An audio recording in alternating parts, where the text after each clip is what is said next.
এ আমার দিক তাকান, এহেন মুহূর্তে নির্জনে কোন মহিলা যদি কোন যুবকরে এত ব্যবস্থা নিজের পক্ষ থেকে করে নিয়া এমন একটা পরিস্থিতি সামনে তৈরি করে, ইমান ঠিক রাখা কত কঠিন।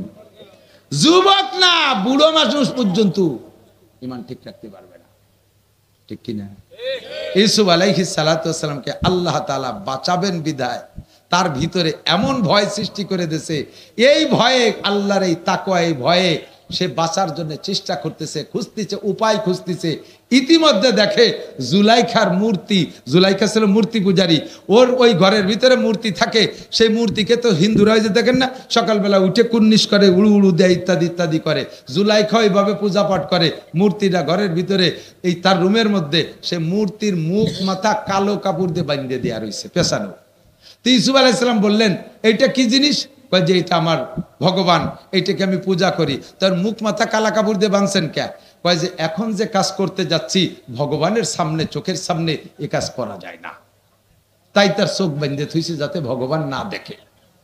ইউসুফ আলাইহিস সালাম সুযোগ পেয়ে কয়, তুমি যারে পুজো করো, তোমার ভগবানের চোখ কালা কাপড় দিয়ে বাঁধতে তুলি দেখে না, আমি যার ইবাদত করি তার চোখ কালা কাপড় দিয়ে বাঁধা যায় না। তো তোমার এই মাটি মূর্তির সামনে যদি আকাম না করা যায়, আমার ওই আল্লাহর সামনে একাম করা সম্ভব? ইন্নী আখাফুল্লাহ, আমি আল্লাহরে ভয় পাই। এর মধ্যে দেখে ইয়াকুব আলাইহিস সালাম, ইউসুফ আলাইহিস সালামের আব্বা ওই ঘরের মধ্যে আঙ্গুল কামড়ায় ধরে বসে রয়েছে, আঙ্গুল কামড়ায় ধরে বসে রয়েছে। এই জায়গায় ইউসুফ আলাইহিস সালামের কাছে ইয়াকুব আলাইহিস সালাম আসার তো কোনো কল্পনাই করা যায় না। ইয়াকুব আলাইহিস সালাম তো জানেও না যে আমার ইউসুফ বাইসে আছে কিনা। বাইরে যে কইছে বাগে খেয়ে ফেলাইছে, বেঁচে আছে না মারা গেছে তাও জানে না, আর থাকলেও কোন জায়গা আছে তা জানে না। ওই ঘরের মধ্যে ইয়াকুব আলাইহিস সালাম আসলেন কোত্থেকে? আল্লাহ পাক যাকে বাঁচানোর চেষ্টা করে, যে আল্লাহকে ভয় পায়, আল্লাহ তাআলা তাকে বাঁচানোর ব্যবস্থা করে দেয়। ওই জায়গায় ইয়াকুব আলাইহিস সালামকে পাঠায় দিয়েছে, আর বাপের সামনে ছেলেতে এ কাম করতে পারে না। এইটা দেখেই উনি ভয়তে দৌড় মারছে, আর দরজার কাছে গেছে তো খটখট করে তালাগুলো খুলে গেছে, একের পর এক 7টা দরজা খুলে গেছে। কন্যা সুবহানাল্লাহ। ওয়া ইয়াত্তাকিল্লাহ ইয়াজআল লাহু মাখরাজা, যে আল্লাহকে ভয় পায় আল্লাহ তাআলা তাকে বাঁচানোর জন্য ব্যবস্থা করেই দেয়। ও দোস্ত, ওয়ারযুকহু মিন হাইসু লা ইয়াহতাসিব, ধারণার বাহির স্থান থেকে উত্তম রিজিকের ব্যবস্থা করে দেয়। এরপরে খাটলেন জেল, এরপরে জেল খাটা থেকে বেরোলেন, জেলে তো গেছে জুলাইখার প্ররোচনায়, এরপরে গেছেন জেলে, জেলের থেকে বেরোইলেন। বেরোনোর পরে আল্লাহ তাআলা ধীরে ধীরে সম্মান কোথায় নিয়েছে, ধীরে ধীরে কথা কোথায় সম্মান নিয়েছে? ওই জুলাইখার স্বামী আজিজে মেসের মারা গেছে প্রেসিডেন্ট, এরপরে সেই জায়গায় হযরত ইউসুফ আলাইহিস সালামকে আল্লাহ তাআলা প্রথম বানাইছে খাদ্যমন্ত্রী, এরপরে বানাইছে প্রেসিডেন্ট। কন্যা সুবহানাল্লাহ। জুলাইখা তখন মাজুল হয়ে গেছে, সরকারি সুযোগ সুবিধা সবকিছু থেকে বঞ্চিত। দীর্ঘদিন পর্যন্ত প্রেসিডেন্টের স্ত্রী থেকে সোনা দানা টাকা পয়সা বহুত জমা করছে, এই সব সহ চলে গেছে বাড়ি। বাড়ি যাইয়া এবার এখনো পর্যন্ত ইউসুফ আলাইহিস সালামের মোহাব্বত ছাড়তে পারে নাই, ইউসুফের মোহাব্বত ছাড়তে পারে নাই। ইউসুফ আলাইহিস সালাম তখন তো প্রেসিডেন্ট, এখন জুলাইখা বুড়ো অতি অতি অতি অতি পুজো হয়ে গেছে, চোখের এই পর্দা ঝুলিয়ে এসে চোখও বন্ধ হয়ে গেছে। হিন্দি বলে যায়, ইউসুফের সাথে একটু আমারে দেখা করাই দিবি? কয় যে দেখা করাই দিতে পারি, 50,000 টাকা লাগবে। বিটি মানুষ ফকুই দিয়ে টাকা নিয়ে গেছে, ও টাকা খাইয়ে দিয়ে চলে গেছে। আমাকে চট্টগ্রাম এক হুজুর ছিলেন, বুজুর্গ হুজুর, ওই বুজুর শীতকালে দিন হুজুর পাহাড়ি এলাকায় মাদ্রাসা, তো পাহাড়ি শিয়ালে শেষ রাত্রি ডাকতেছে, ধুম মানে সন্ধ্যা রাত্রি ডাকতেছে, ধুমা বেগে ডাকতেছে। এখন হুজুর কয় এই শিয়ালগুলো ডাকে কে? কয় যে হুজুর ওই শিয়ালগুলো শীতের যন্ত্রণায় ডাকতেছে। হুজুর একটা মাইটি আড়ির মধ্যে কিছু পয়সা তো ব্যাংক এক ঠিলে ভরিয়ে গেছে, কয় যে এই টাকা নিয়ে যাই ওই শিয়ালকে কম্বল কিনে দিয়ে। ছাত্ররা তো ছাত্ররা, তারা তো ফটকা কম না, ওরা সেই আড়ি ভরে টাকা নিয়ে ভাগ করে নিয়ে জিরে খাইয়ে দিয়ে বেলাইছে। শিয়ালটা কি কম্বল কিনে দেয়নি? পরের দিন আইসা ক্লাসে আইসে কয় আজকে আবার রাতে ক্লাসের সময় শিয়াল ডাকতেছে। এই শিয়াল ডাকে কে? তোরা কম্বল দিস নেই? কয় যে শকর আদায় হতেছে। আজকে ডাকে মানে শকর আদায় হতেছে, কম্বল পাইয়ে। কানেওয়ালারা এভাবে মারিয়ে খাইয়ে যায়। আমাদের বাংলাদেশে এরকম শিয়াল আছে না নাই? কথা কন। মাননীয় প্রধানমন্ত্রী বস্তা বইরে বেড়ে টাকা দিয়েছে, শিয়ালরা সব টাকা খাইয়ে কানাডা বাড়ি বানাইয়া আজকে গোষ্ঠী শুদ্ধ বিপদে ফেলাই দিয়েছে। কথা কন ঠিক ঠিক। নেত্রীরে অত দোষ দিতে পারি না। তো জুলাইখার টাকা এইভাবে শিয়েলের খাদেমরা খাতি খাতি সব খেয়ে শেষ করে বেড়াইছে। জুলাইখার নিজস্ব বাড়ি নেই, রাস্তার পাশে ছোট্ট একটা ঝুপড়ি করে থাকে।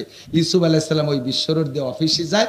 উনার একটা ঘোড়া ছিল, এই ঘোড়াটা পৃথিবীতে আর আসে নাই, ওরকম ঘোড়ার আগেও আসে নাই, পরেও আসে নাই। ওই ঘোড়াটার ভিতরে আল্লাহ তাআলা সিফাত দিয়েছে, সেই গুণের থেকে বর্তমানেও আমাদের বড়দের বড় বড় অফিসার, রাজা বাদশাহ, নেতা নেত্রী, এমপি মন্ত্রীদের গাড়ির ভিতরে সেই ঘোড়ার সিফাত। ঘোড়ার গুণ ছিল হলো ইউসুফ আলাইহিসসালাম যখন পিঠের উপরে বসতেন তখন ওই ঘোড়াটার নাক দিয়ে একটা শব্দ বাড়িত, সাইরেন বাজানোর মতো 3 মাইল দূরিতে শোনা যাইতো। সেই সাইরেনের নকল করে আমাকে নেতাকে গাড়ির ভিতরে সাইরেন লাগাইছে। দেন না কোনো দিক যাওয়ার সময় সামনে 30 গাড়ি, পিছনে 30 গাড়ি, ডাইনে 10 গাড়ি, বামে 10 গাড়ি, মাঝখানে কোন গাড়ির মধ্যে নেতা বলাই রয়েছে কালা গ্লাসের মধ্যে টের পাওয়া যায় না। একই কালারের গাড়ি ছাড়িয়ে দিছে, 3 সাইরেনের ভিতরে সাইরেন লাগাতে কুহু কুহু কুহু কুহু অতি অতি রাস্তায় দিয়ে দৌড়তি তালে তাই। তো ইউসুফ আলাইহিস সালাতু ওয়াস সালাম যখন ওই ঘোড়ায় উঠতেন, রাস্তার মানুষ টের পাইয়া শুধু এক নজর ইউসুফের চেহারাটা দেখার জন্য রাস্তায় এসে সারিবদ্ধ দাঁড়ায় থাকতো। তো জুলাইখা কয়, একজনের টাকা দেছে, আমি তো বুড়ো হয়ে গেছি, যাতে পারবো না, তুই আমার একটু রাস্তায় নিয়ে যাবি, পারবি? কয়দিন সে চেষ্টা করছে, পারে নাই। আজকে উনার যে দেবতা, সেই মূর্তি, এখনো মূর্তি পূজা করে, মূর্তিরে ঘরের মধ্যে রেখে মূর্তির কাছে খুব করে দোয়া মোনাজাত করছে, ভগবান তোর এই জীবন ভরি ইবাদত বন্দেগী করলাম, তুই একটু ইউসুফরে আমার সাথে একটু দেখা করা দিতে পারলি না? তুই একটু দেখা করাই দে, তোরে আরো বেশি পুজো করবো। আজকে আখেরি দোয়া করে টরে রাস্তায় গেছে, কয় যে ইউসুফ আলাইহিস সালাম একটু আগে চলে গেল। দুঃখী জ্বালায় ভগবানরে লাইথবে না চড়াবে তা টের পাচ্ছে না।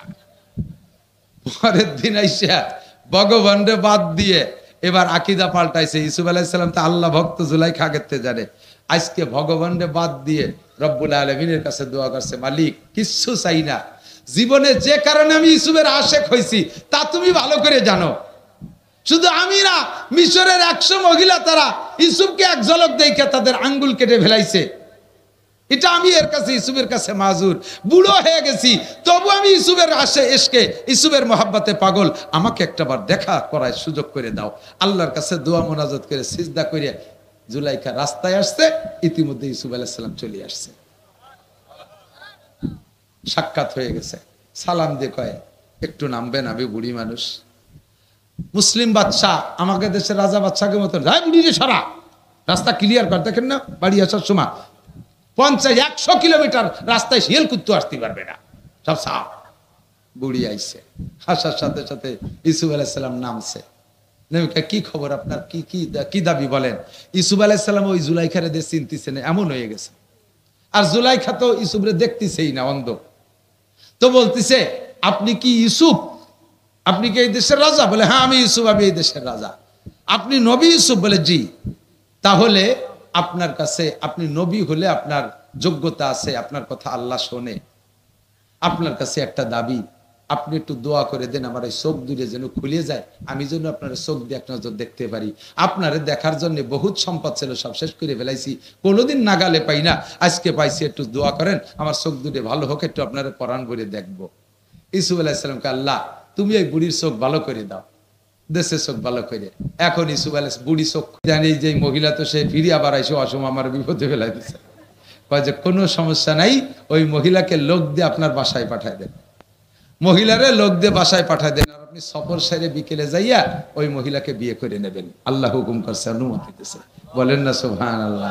নবীর ইশকে আশেক হইয়া একভাবে লেগে রয়েছে নিজেকে পবিত্র রেখা, অবশেষে আল্লাহ তাআলা তার চাহিদা পূরণ করে দিয়েছে। এখন ওই মহিলাকে লোক দিয়ে যখন বাড়ি পাঠাইতেছে, ইউসুফ আলাইহিস সালামের বাড়ি, মহিলাকে ইউসুফ নবীর বাড়ি যাওয়ার আগে আমার ওই ঝুপড়ির মধ্যে একটু জাতি হবে, ঝুপড়ির মধ্যে একটু জাতি হবে। ঝুপড়ির মধ্যে যাইয়ে সে ভগবানের ঠ্যাং দৌড়িয়ে, ওরে ব্যাঙ্গের মতো আষাঢ়, শয়তান তোর জীবন ভরে পুজো আল্লাহ ইবাদত করলাম, তুই আমার ইউসুফের সাথে দেখা করাতে পারলি রে। আরে একবার কইছি আমার আল্লাহ রে, সেই আল্লাহ আমার ইউসুফের সাথে দেখা করাই দিয়ে আমার সব পাল্টায় ফেলা দিয়েছে, তোরে পুজো দেবো যে জায়গায় দিয়ে যায়। ওরে ভাঙ্গে চুরি হাত পাও মোয়া হইয়া পানিতে ডুবই টুবই থুইয়ে তারপরে ইউসুফ আলাইহিস সালামের বাসায় গেছে, যথারীতি বিয়ে হয়ে গেছে। ইউসুফ আলাইহিস সালামের আরো স্ত্রী ছিল, বলা হয় যে অন্য কোন স্ত্রীর পেটে সন্তানও হয় নাই, এই জুলাইখার পেটে আল্লাহ তাআলা 3টে সন্তান দান করেছে। সেই 3 সন্তানের মাধ্যমে যাইতে যাইতে সন্তানের একটা মেয়ের নাম রহিমা, একটা মেয়ের নাম রহিমা। ওই রহিমাকে আল্লাহ তাআলা আবার বিয়ে করা দিয়েছে হযরত আইয়ুব আলাইহিস সালামের সাথে। সেই আইয়ুব আলাইহিস সালামকে 18 বছর পুকার বাসাটা খেদমত করছে এই রহিমা, বংশীয় ভাবে নবীর বংশ। রহিমার বাপ ইউসুফ আলাইহিস সালাম, ইউসুফ আলাইহিস সালামের বাপ ইসহাক আলাইহিস সালাম, ইসহাক আলাইহিস সালামের বাপ কি বলা হয় ইব্রাহিম আলাইহিস সালাতু ওয়াস সালাম। এইভাবে যাইতে যাইতে ইউসুফ আলাইহিস সালামের বাপ ইয়াকুব আলাইহিস সালাম, ইয়াকুব আলাইহিস সালামের বাপের নাম ইসহাক আলাইহিস সালাম, ইসহাক আলাইহিস সালামের বাপের নাম ইব্রাহিম আলাইহিস সালাম। সেই বংশের মাইয়া, কি যে তার বিনয়ী ভাষা, আমি আশ্চর্য হয়ে যাচ্ছি। অবশেষে আমি বললাম, বাবা তুমি এত ভালো, খুব খুশি হয়ে গেছি। খানা দানা শেষে বিদায় নেওয়ার সময় ছেলেটা বলতেছে, হুজুর আপনি তো আবার খেদমত নিলেন, আমিও খেদমত করে খুশি হয়েছি, কিন্তু আমার পরিচয়টা তো নিলেন না। তো বলো, আমি তো মনে করছি তুমি খাবাসপুর মাদ্রাসার ছাত্র। কয় না হুজুর, আমি ফরিদপুর রাজেন্দ্র কলেজের ছাত্র। জীবনে আমি দাড়িতে খুর দেই নেই, দাড়ি গজানোর আগে আপনার বয়ান শুনেছি, সেই থেকে প্রতিজ্ঞা করেছি আল্লাহ দাড়ি দিলে, একটা দাড়ি দিলেও কাটবো না। এই তুতির পর চারটে যে আমাকে দেশে ছাগলি দাড়ি, এরকম চারটে পাতলা দাড়ি, তাই সে কাটে নাই। এরপরে পাগড়ি জুব্বো তো আছেই আছে। হুজুর আমি কোন জায়গায় থাকি, একটু কদম দিয়ে বরকত দিয়ে যান। ও যে রুমি থাকে, আমার সেই রুমি নিয়ে গেছে। রুমি যাইয়া দেখি আমি নিজে ওয়াজ সংগ্রহ করছি, আমি নিজে সেখান থেকে খানিকটা অর্জন করছি। রুমির মধ্যে যাই দেখি সাদে লেখা আল্লাহ দেখে, ও বাংলায় লিখে তুইছে। ডান পাশের ওয়ালে লেখা আল্লাহ দেখে, বাম পাশের ওয়ালে লেখা আল্লাহ দেখে, 4টে ওয়ালে লেখা আল্লাহ দেখে। আমি কি তুমি এগুলো কি করছো? কয় যে হুজুর আপনি বলেছিলেন গুনাহ থেকে বাঁচতে হলে 3টে কথা মনে রাখতে হবে। একটা হলো আমি যখন গুনাহ করি ওই সময় মনে আনতে হবে আমার এই গুনার অবস্থাটা কে দেখে? জোরে বলেন, কে দেখে? আল্লাহ দেখে। তাহলে আমি আল্লাহ যখন দেখে আমি কিভাবে আল্লাহর সামনে গুনাহ করব?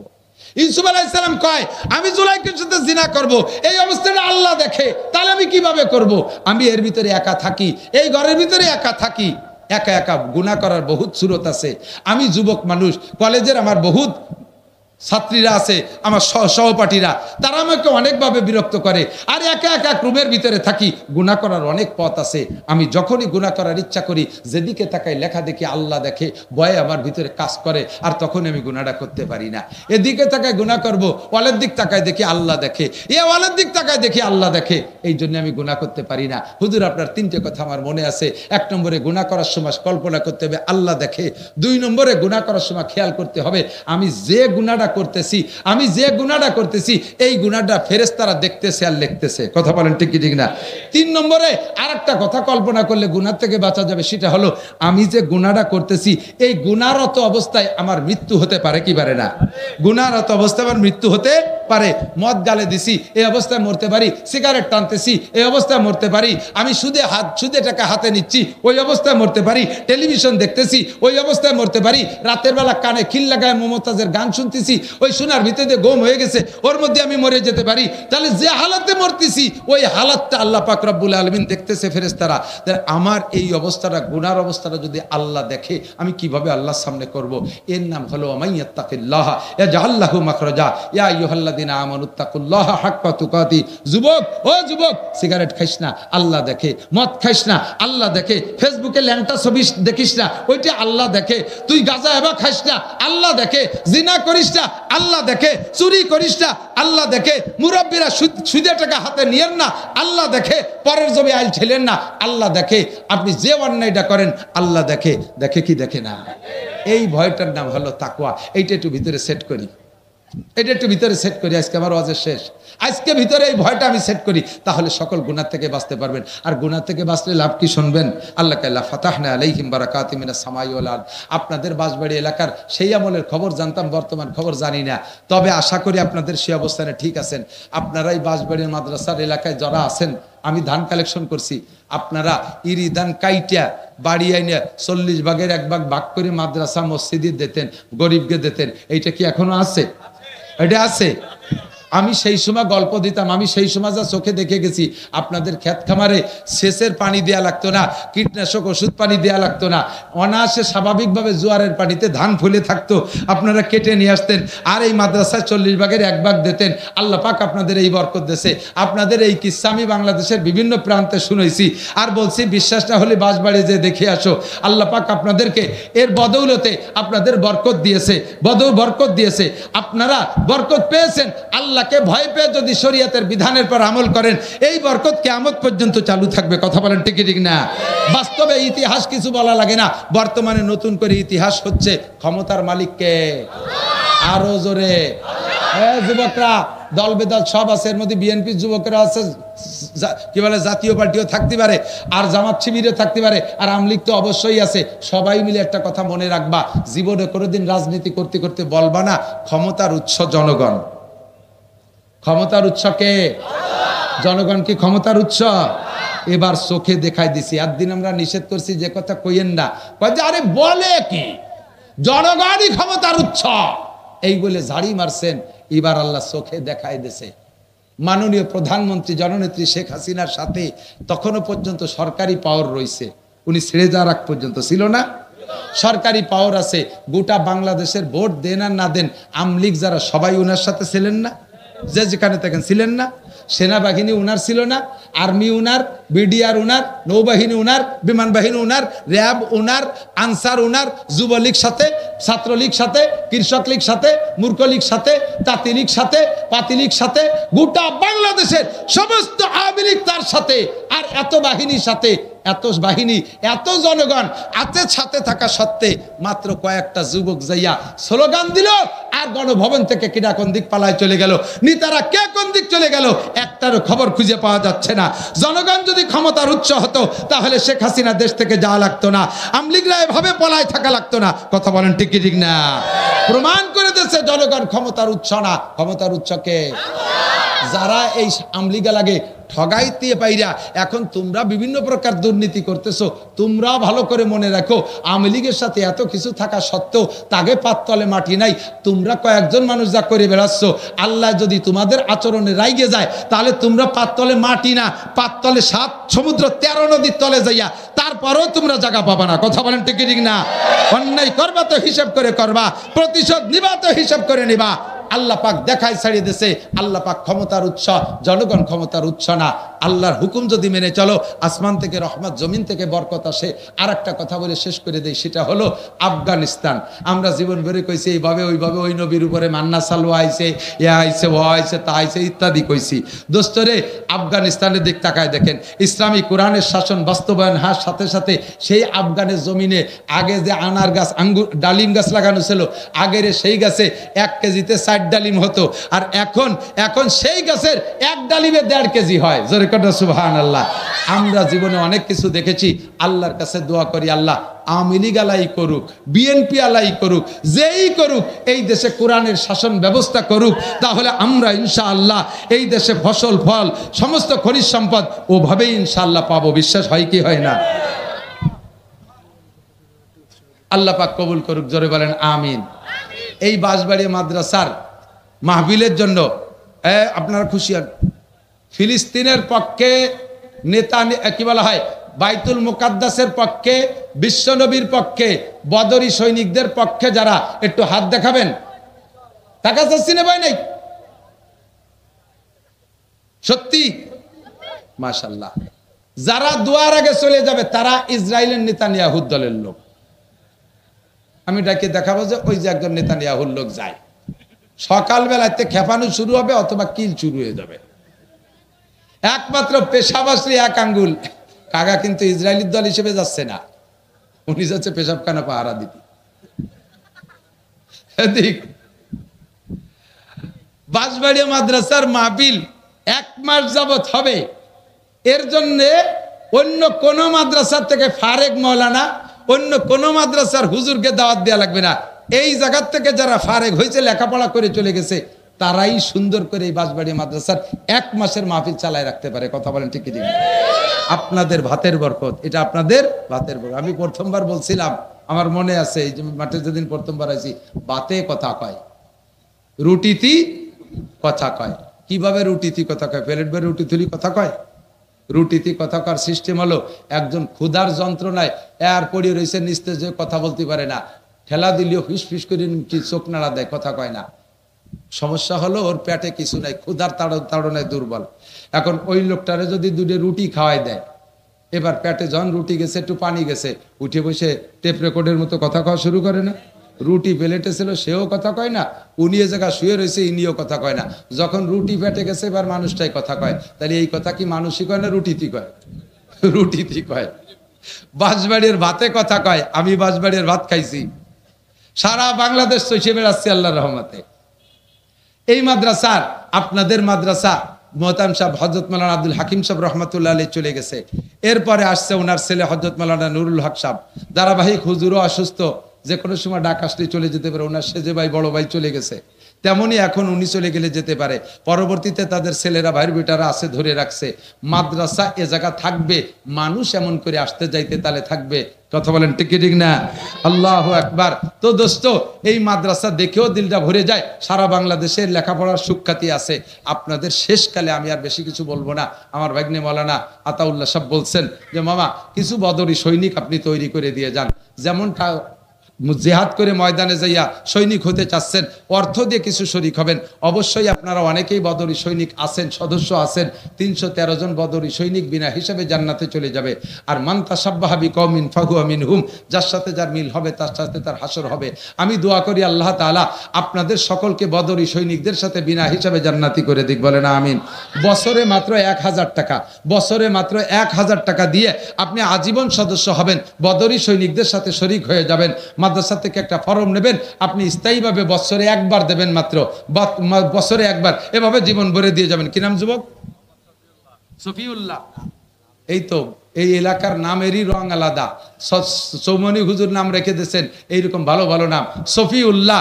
1000 টাকা। তাদের দোস্ত হলো আউলিয়া হুমুত তাগুত, তাদের দোস্ত হলো শয়তান। আর শয়তানের কাজ কি? ইউখরিজুনাকুম মিনান নূরি ইলা যুলুমাত, সে মানুষদেরকে আলোর থেকে অন্ধকারের দিকে নেয়। কথা বোঝেন, খেয়াল করেন, মানুষকে আলোর থেকে অন্ধকারের দিকে নেয়। যত গুনার কাজ আছে, বিশেষ করে বড় বড় গুনাহ, এগুলো কি আলোতে করা যায় না অন্ধকারে করতে হয়? বোঝেন নাই? মদ কি ওপেনে খায়? মদ গাঁজা এবা ফেন্সিডিল ওপেনে খায় না গোপনে খায়? অন্ধকারে খায়। চুরি কি দিনের বেলা করে না রাত্রে করে? রাতের অন্ধকারে করে। ডাকাতি দিনে বেশি করে না রাত্রে করে? রাতের অন্ধকারে করে। জিনা ব্যভিচার কি খোলা জায়গা করে না গোপনে অন্ধকার জায়গা করে? অন্ধকার জায়গা করে। সুদে কারবার কি ওপেনে খোলামেলা করে না গোপন জায়গা যেয়ে করে? গোপন জায়গা অন্ধকারে করে। ঘুষের টাকা লেনদেন কি খোলামেলা করে নাকি গোপনে করে? গোপনে করে। যত বড় গুনার কাজ সব গোপনে করে, অন্ধকারে করে। শয়তান মানুষকে আলোর দিকে অন্ধকারের দিকে নেয়, ঠিক কিনা? আর মুসলমানের যত বড় বড় ইবাদত, এগুলো গোপনে না ওপেনে? অন্ধকারে না আলোতে? ঈদের নামাজ কি ঘরের ভিতরে গোপনে পড়ি না খোলা মাঠে? জুমার নামাজ গোপনে ঘরের মধ্যে না খোলা মসজিদে? খোলা মসজিদে। ইস্তেমা খোলা মাঠে, সরমুনার ময়দান খোলা মাঠ, শর্ষিদের মাঠ খোলা মাঠ, ওয়াজের মাঠ খোলা মাঠ, ঈদগাহ খোলা মাঠ, জানাজার নামাজ খোলা মাঠ, টুপি পরি খোলা জায়গায়, দাড়ি রাখি খোলা অবস্থায়, জুব্ব পরি খোলা অবস্থায়, কুরআন তিলাওয়াত করি খোলা মেলা, তাবলীগের কাজ করি খোলা মেলা, ওয়াজ নসিহত করি খোলা মেলা। সব ইবাদত বড় বড় কাজগুলো খোলা মেলা করা যায়, ঠিক কি ঠিক না? বান্দাদেরকে অন্ধকারের থেকে আলোর দিকে আনে আল্লাহ তাআলা। তো শয়তানের কাজ হলো গুনার কাজ আবিষ্কার করা।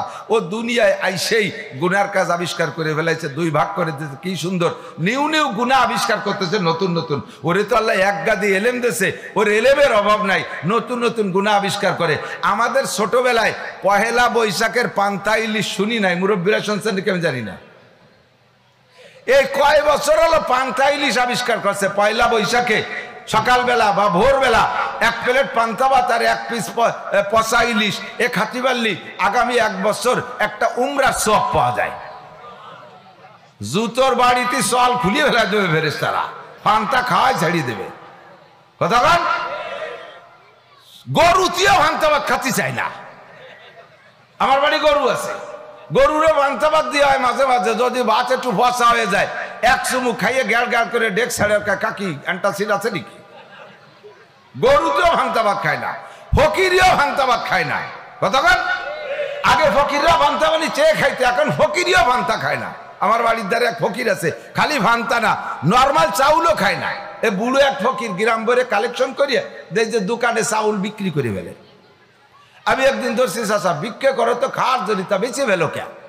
বাবা এই 12 ভেজালি চাল খাওয়া যায় না। তুমি কি খাও? আমি পাইজাম মিনিকাটি এগুলো চা কাটিবে দিলে।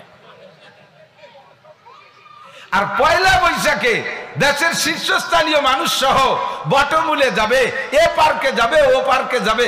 পয়লা বৈশাখে পান্তা ইলিশ, এটা আবিষ্কার করছে আল্লাহ না শয়তান? একটু বলেন আল্লাহ না শয়তান? আজকে ফেব্রুয়ারির কয় তারিখ গেল? 1, কালকে 2, যুবকরা কদি 14 তারিখ কবে? চালাক হয়ে গেছে, স্বীকার করবে না, জানি সবাই হিসেব করে রাখছে। তোমার মোটর সাইকেলের পিছনে কোন পাওয়ার ব্যাংক বসাবা? পাওয়ার ব্যাংকও রেডি আছে। পাওয়ার ব্যাংক চেনেন? মোটর সাইকেলের পিছনে অর্ধ উলাঙ্গিনী যুবতী মাইয়ারটা যদি ঘোড়া সাজায় বসায়, তাহলে যুবকদের পাওয়ার বাড়ে, মোটর সাইকেলে শুধু পিক আপ বাড়ে। এর নাম হলো পাওয়ার ব্যাংক। রাতভর পাওয়ার ব্যাংক নিয়ে মার্চ করবে, দিন রাত ভরে আকাম করবে। আজ থেকে 10-12 বছর আগে, আজ থেকে 5-7 বছর আগে এটা ছিল না। এই কি বলা হয় 14ই ফেব্রুয়ারি ভালোবাসা দিবস নামে যেটা, এই দিবসটা আবিষ্কার করেছে, এটা আল্লাহ রসুল না শয়তান? কথা বলেন না কেন? আল্লাহ রসুল না শয়তান? লক্ষ লক্ষ নারী, লক্ষ লক্ষ যুবতী নারী 14ই ফেব্রুয়ারিতে ধর্ষিতা হইয়া তারা হারামজাদা সন্তান অবৈধ গর্ভধারণ করবে, আর দুনিয়ায় যারোর সন্তান হারামজাদা আর জারির বাচ্চার প্রোটেকশন দেবে। কথা বলেন ঠিক কি ঠিক না? এই কাজকে আল্লাহ করায় না শয়তানে শিখাইছে? শয়তানের শিখেছে, ঠিক না? যত দিবস আছে নোংরা দিবস, সমস্ত দিবসের আবিষ্কারক কে? শয়তান। এমন করে শয়তানে যে গুনাহগুলো আবিষ্কার করছে, গুনাহগুলোকে আল্লাহর পরিভাষায় 2 ভাগে বিভক্ত করছে, কবিরা গুনাহ আর সগীরা গুনাহ।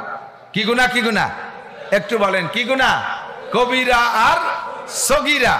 সব গুনাহ শয়তানে তৈরি করেছে, একটা আল্লাহ পাক তৈরি করে নাই। আল্লাহ পাক রব্বুল আলামিন বলেন 2 প্রকার, বুঝতে হবে, খুব খেয়াল করে, শুরু হবে না, খালি বোঝা হবে। 2 প্রকারের গুনার নামই হলো আল্লাহর নাফরমানি। গুনার নাম কি? গুনাহ মানে কি? আল্লাহর নাফরমানি। তো যেই নাফরমানিটা দেখতে বড় তার নাম কবিরা, যেই নাফরমানিটা দেখতে ছোট সেটার নাম সগীরা। তবে উভয়টাই গুনাহ, উভয়টাই কি? আল্লাহ নাফরমানি। এজন্য আল্লাহ পাক রব্বুল আলামিন গুনার বিচার হিসাবে কবিরা গুনার নামেও রেখেছেন 7000 বছর জাহান্নাম, সগীরা গুনার এগেনস্টে রেখেছেন 7000 বছর জাহান্নাম। একটা কবিরা গুনাহ, ভাই এদিক একটু বুঝে নেন, একটা কবিরা গুনাহ করলে 7000 বছর জাহান্নাম। একজন মানুষও ভয় পেল না, একটু কন্যা নাউজুবিল্লাহ। একটা কবিরা গুনাহ 7000 বছর জাহান্নাম। দুনিয়ায় যত আগুন আছে, আগুনের দুনিয়া ক্লাসিফিকেশন আছে। কিছু আগুনে লোহা গালাইয়া পানি বানাই ফেলে, কিছু আগুনে লোহারে লাল টকটকে করে ফেলায়। আপনার চুলোয় যে রান্না হয় ওর ভিতরে সারা জীবন ভরে যদি একটা লোহা পোড়া দেন, ওই লোহাটা গলে পানি হবে না, ওই লোহা লালও হবে না, গরম হবে তবে লাল হবে না। কর্মকারের দোকানের লোহা দেখবেন কি তাড়াতাড়ি লাল হইয়া যায়। আল্লাহু আকবার। ইন্ডাস্ট্রিতে লোহারে গালাইয়া পানি বানায়, রড বানায়, জিনেরি বানায়, ইত্যাদি বানায়। সব আগুন একরকম না। দুনিয়ায় সবচাইতে দুর্বল আগুন মোমবাতির মাথায় যে আগুন, মোমের আগুন সবচেয়ে দুর্বল। খড় পোড়াইলে যে আগুন হয় সবচেয়ে দুর্বল। পাটখড়ির আগুন সবচেয়ে দুর্বল। আর এই পাটখড়ির আগুন আর মোমের আগুন আর এই সামান্য চুলার আগুনের ভিতরে আপনি 1 মিনিট আঙ্গুল ধরে রাখতে পারবেন না। আর জাহান্নামের আগুন দুনিয়ার সর্বশ্রেষ্ঠ আগুন, যেটা যেই আগুনে লোহারে গালায় পানি বানায়, এই আগুনের চাইতে 99 গুণ পাওয়ারওয়ালা। আল্লাহর কসম, আল্লাহর কসম, 99 নামের কসম। একটা কবিরা গুনার কারণে 7000 বছর ওই আগুনের মধ্যে পুড়তে হবে। আপনি মনে মনে ভাবতেছেন দুনিয়ার ওই লোহা গালায় যেই আগুনে, ওর মধ্যে পড়লে একজন মানুষ 1 মিনিটও থাকে না, ছাই ভস্ম হয়ে পানি হয়ে বেরোয় যায়। তাহলে জাহান্নামের আগুনের মধ্যে তো অতদিন থাকবো না, সামান্য টাইমের মধ্যে পুড়ে ছাই ভস্ম হয়ে যাব, বশীভূত হয়ে যাব। আল্লাহ পাক বলেন না না, তুমি যা মনে করছো তা না। কুল্লামা নাদিজাত জুলুদুহুম বাদদালনাহুম জুলুদান গায়রাহা লিয়াযুকুল আযাব লিয়ুযীকাহুমুল আযাব। দুনিয়ায় জাহান্নামের আগুনের ভিতরে দেওয়ার পরে প্রত্যেক মুহূর্তে তোমার গায়ের রক্ত মাংস পুড়ে ছাই হয়ে যাবে। সেকেন্ডের মধ্যে আরেকটা বডি বানানো হবে, ওটাও পুড়ে ছাই হয়ে যাবে। প্রত্যেক মুহূর্তে মুহূর্তে মুহূর্তে নতুন বডি তৈরি করে দেওয়া হবে। আর এই বডির ভিতরে আগের বডির চাইতে 100 গুণ বেশি অনুভূতি শক্তি হবে। তুমি মনে করো না দীর্ঘক্ষণ সাজা খাটতে খাটতে শরীরের ভিতরে সহনীয় একটা ভাব এসে যাবে, এই বলে তুমি নিরাপদ থেকো না দোস্ত। মুহূর্তে মুহূর্তে তোমাকে বডি নতুন নবায়ন করা হবে। আর একটা গুনার কারণে 7000 বছর জাহান্নাম, কবিরে বলেন আর সগীরা বলেন। প্রত্যেকটা গুনার কারণে 7000। অভিযোগ করলাম তাহলে কবিরাও যদি 7000, সগীরাও যদি 7000 হয়, তাহলে কবিরা সগীরা পার্থক্য করার দরকার কি? সবই এক গুনাহ বলে দিলি হতো। কথা বলেন, এদিক তাকান। তো বলা হয় কবিরা আর সগীরার নাম রাখা হয়েছে শুধুমাত্র বাহ্যিকভাবে দেখার দৃষ্টিতে, একটা বড় আর একটা ছোট, এর কারণে। বাকি সবই নাফরমানি। কবিরা গুনাহ বড়, সগীরা গুনাহ ছোট। বিচারের দিক দিয়ে দুই একটার 7000 বছর। কেন? দুনিয়া এদিক তাকান, 4 হাত লম্বা একটা, 4 হাত লম্বা একটা কেউটো সাপ, 4 হাত লম্বা একটা কেউটো সাপ। আপনাদের দিক সাপ আছে না? সাপে কাটে না মানুষ? সাপে কাটলে মানুষ মারা গেছে, এটা দেখছেন কিনা? সাপে কাটা মানুষ মরে না। তাহলে 4 হাত লম্বা একটা কেউটো সাপে যদি একজনের গায়ে দংশন করে, ও লোকটা মারা যায়। ওই কেউটো সাপের একটা বাচ্চা 1 বিঘে লম্বা, এটাই কামড়ালি তো মরে না? কথা কয় না? মরে মরে। ওদি সগীরে সাপ। সগীর মানে ছোট আর কবির মানে বড়। 4 হাতে কবিরে সাপে কামড়াইলে মরে, 1 বিঘেতে সগীরে সাপে কামড়ালি মরে? মরে। একটু টাইম বেশি নেয়? একটুও না।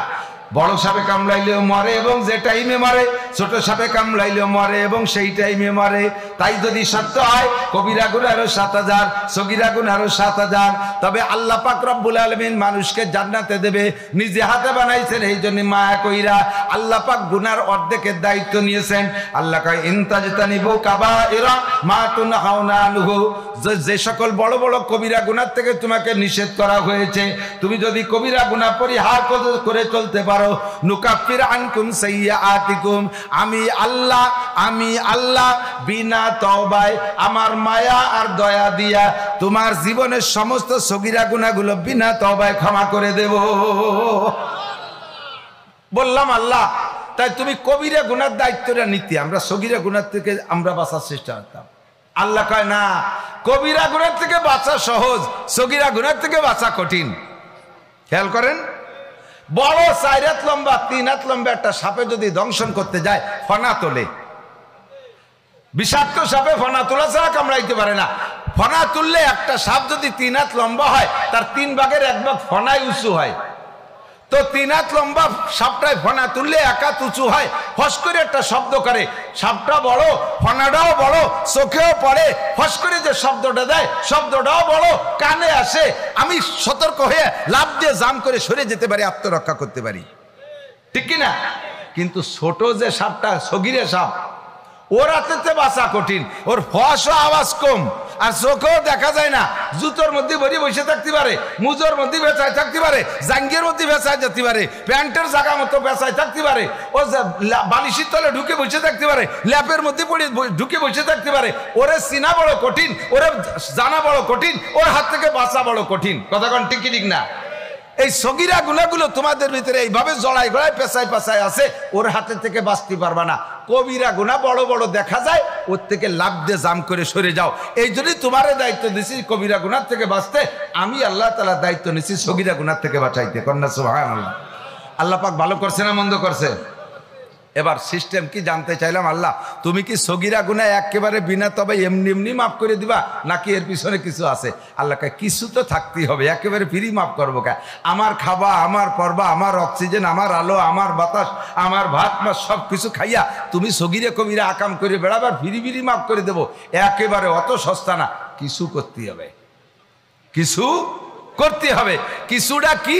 আল্লাহ পাক বলেন, ওয়া আকিমিস সালাতা তারাফাইন নাহারি ওয়া যুলাফাম মিনাল লাইল ইন্নাল হাসানাতি ইউযহিবনাস সাইয়্যাত যালিকা যিকরা লিয-যাকিরিন।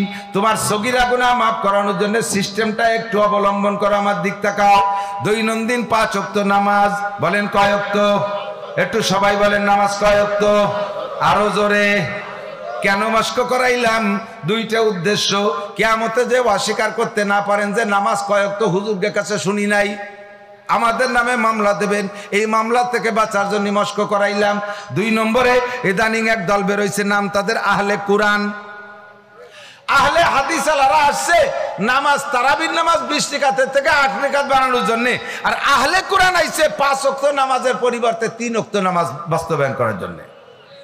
নামাজ কয় ওয়াক্ত? যদি আপনারা কেউ কোন আহলে কোরআনের দাবিদার আইছে 5 ওয়াক্তের জায়গায় 3 ওয়াক্তের নামাজের পরামর্শ দেয়, প্রস্তাব দেয়, আপনি কি 3 ওয়াক্ত নেবেন? ওরে কি দেবেন? ওরে কিছু হাদিয়া দেবেন না? কি দেবেন? জুতোর মালা হাদিয়া হবে, কথা কোন ঠিক না? ওর যদি কোনো কোর্ট কাছারির অপেক্ষা নাই, ওরে ধুলাই দিতে হবে জায়গায় ফেলাইয়া। নামাজ কয় ওয়াক্ত? নবী পাক বলেন মান হাফাজা আলা সালাওয়াত, যে ব্যক্তি 5 ওয়াক্ত নামাজ হেফাজত করে, দায়িত্ব নিয়ে সুন্দর করে আমল করে, আদায় করে। এরপরে অন্য হাদিস আছে হুজুর বলেন as-সালাওয়াতুল খামস, 5 ওয়াক্ত নামাজ। এইভাবে হুজুর বলেন আল্লাহ পাক রব্বুল আলামিন 5 ওয়াক্ত নামাজ ফরজ করেছেন। হাজারো হাদিস আছে 5 ওয়াক্ত নামাজের।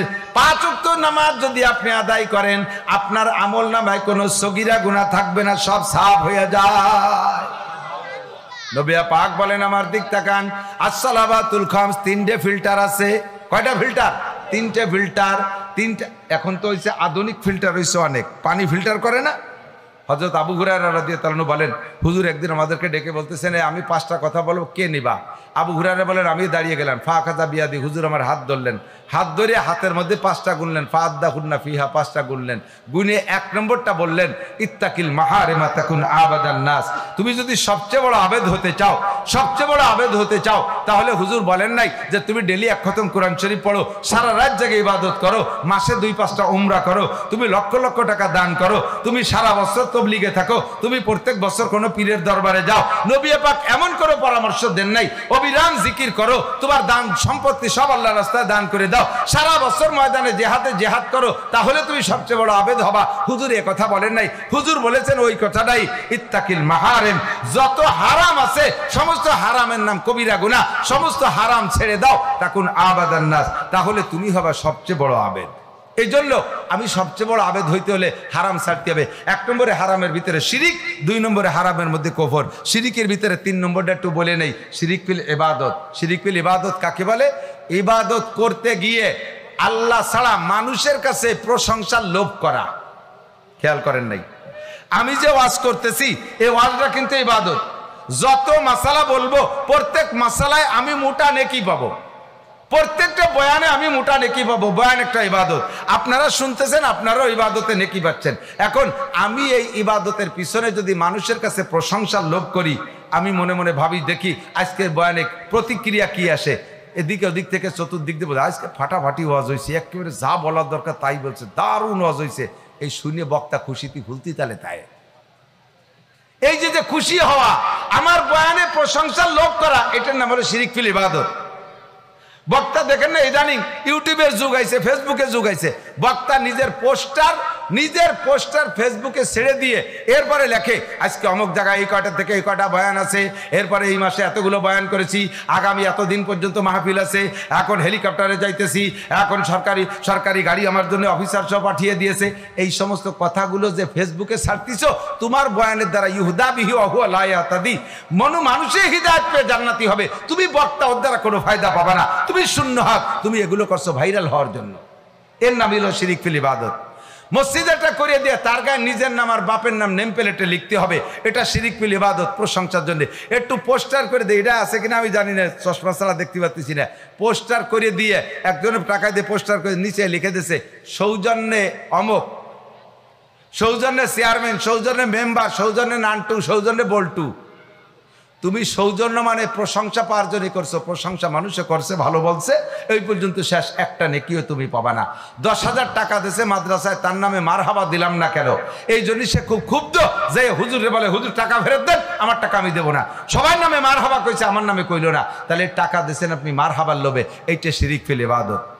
আপনারা জিজ্ঞেস করলে আপনি তো আগে নামাজ পড়তেন না, এখন যে নামাজ পড়েন, কয় যে বাড়ি মহিলাকে জ্বালায় থাকার কায়দা নেই, এই জন্যই দায় ঠেয়ে মসজিদে আইছি। তাহলে এই যে নামাজ পড়েন, এটা আল্লাহ রসুলের জন্য নয়, এই নামাজ পড়ছেন বাড়ি মহিলাদেরকে খুশি করার জন্য। কথা কন না কেন? আপনি তো আগে দাড়ি রাখতেন না, এখন যে দাড়ি রাখছেন, কয় যে আমার ছোট মেয়ের ছেলেটা আইছেন, আমার নাতি, সে আইছে, আমার মুখে হাত জ্বলতেছে, না না, আমার দাদার দাড়ি আছে, তোমার দাড়ি নাই, তোমার দাড়িতে ডলা দিলে আমার হাত ছুলিয়ে যায়, শেষে কি করব, লজ্জাতে দাড়ি না রেখে পারলাম না। তাহলে এই দাড়ি রাখছো তুমি আল্লাহ আল্লাহ রসুলকে খুশি করার জন্য নয়, এই দাড়ি রাখছো নাতির চাপে, নাতির প্রেসারে, নাতিরে খুশি করার জন্য। এর নাম শিরিক ফিল ইবাদত। কিরাত করবো নামাজের ভিতরে, বানাউট বাদ দাও মুসল্লিদেরকে খুশি করার জন্য। নরমাল তিলাওয়াত, এদিক তাকান। একটা কিরাতে দুই ভাবে পড়া যায়, খাটো খাটো মদে শুদ্ধ করে পড়া যায়, আবার লম্বা মদেও শুদ্ধ করে পড়া যায়। হাদিসে আসছে একটা হরফে 10 নেকি, নামাজের পড়লে মধ্যে পড়লেন 100 নেকি, কিন্তু একটা হরফে লম্বা টাইনিয়ে 5 হাত লম্বা বানালি বেড়া 20 নেকি হয় না। কাজেই নামাজের ভিতরে যথা তাড়াতাড়ি একটু বেশি কিরাত পড়ার চেষ্টা করতে হবে।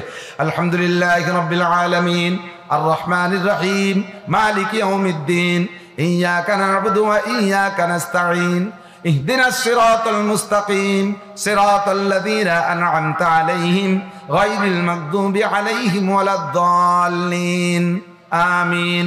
والضحى والليل إذا سجى ما ودعك ربك وما قلى وللآخرة خير لك من الأولى ولسوف يعطيك ربك فترضى ألم يجدك يتيما فآوى ووجدك ضالا فهدى ووجدك عائلا فأغنى فأما اليتيم فلا تقهر وأما السائل فلا تنهر وأما بنعمة ربك فحدث। হাফেজ সাহেবরা লোকমা দেন ভুল পড়ছি, আবার পড়লে পড়তে পারেন। قل يا أيها الكافرون,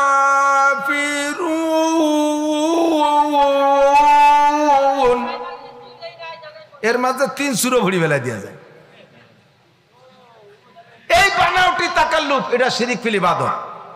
কেন এই ভঙ্গি করতে যাবেন? সাধ্য অনুযায়ী নামাজের ভিতরে কিরাত একটু বেশি পড়েন, হরফ বেশি হোক নেকি বেশি হয়ে যায়, তাতে ডক হয় না, ডকের দরকার নেই। কতক্ষণ কষ্ট পাচ্ছেন? অপ্রয়োজনীয় কথা বলছি। শিরিক ফিল ইবাদতের থেকে বাঁচেন, শিরিক ফিল ইবাদতের থেকে বাঁচেন। নামাজ পড়বো কার জন্য? রোজা রাখবো কার জন্য? চরমুনায় যাই কার জন্য? সরসিরে যান কার জন্য? ইস্তেমায় যান কার জন্য? আল্লাহর জন্য। ইস্তেমাতে আইসা আমি যেদিন থেকে ইস্তেমা যা শুরু করছি সেদিন থেকে ইস্তেমা মিস করি নাই, বাস আপনার লাভ হয়। তা সাত দোকানে গল্প মারেন কে? যখন থেকে চরমুনায় মুরিদ হইছি আমি 2 মাসুমের মাহফিল একটাও মিস করি না, আপনার লাভ হয়, গল্প মারেন কে? যখন থেকে তাহাজ্জুদ শুরু করছি সেদিন থেকে তাহাজ্জুদ মিস করি না, আপনার লাভ, আপনি গল্প মারেন কে? যেদিন থেকে তবলিগে গেছি নিসাবি চিল্লা বাদ দেই না, সব গুজারি মিস করি না, মাসে 3 দিন মিস করি না, আপনার লাভ, গল্প মারেন কে? এবার হজ করি আইসে কর্মজীবনের শুরুতে যখন আসছি তখন আমি পড়াইতাম কাশিয়ানী থানা গোপালগঞ্জ জেলার তারাইলপুকুর মাদ্রাসায়। ওই মাদ্রাসার টিউবওয়েলের পানি চরম আয়রন, আমাদের ওখান দিয়ে আয়রন খুব বেশি। তো এই আয়রন মুক্ত করার জন্য গরিব অবস্থায় আমরা ভালো দামি দামি ফিল্টার কিনে ব্যবহার করতে পারতাম না, আমরা নিজেরা ফিল্টার বানাইতাম, মাটির হাড়িতে ফিল্টার করতাম। কেউ করছেন নাকি আমি জানি না, বা দেখলেও সাক্ষী দিতে পারেন। বাঁশের চটায় দিয়ে ফ্রেম বানাইয়া তাক তাক বানাইয়া উপরে 5 নম্বর হাড়িতে টিউবওয়েলের ফ্রেশ পানি যার মধ্যে আয়রন আছে, ওই হাড়ির তলা ছিদ্র করে একটা ডেকরা ভরে দিতে হতো, বেশি পড়লে এবার আবার হবে না, ফুটায় ফুটায় পানি পড়তো। 2 নম্বর হাড়ির ভিতরে থাকতো বালু, এই বালুর হাড়িরও তলা ছিদ্র, বালু ভিজে বালুতে আয়রন ধরে রাখতো, নিংড়াইয়া 2-3 নম্বর হাড়িতে পড়তো।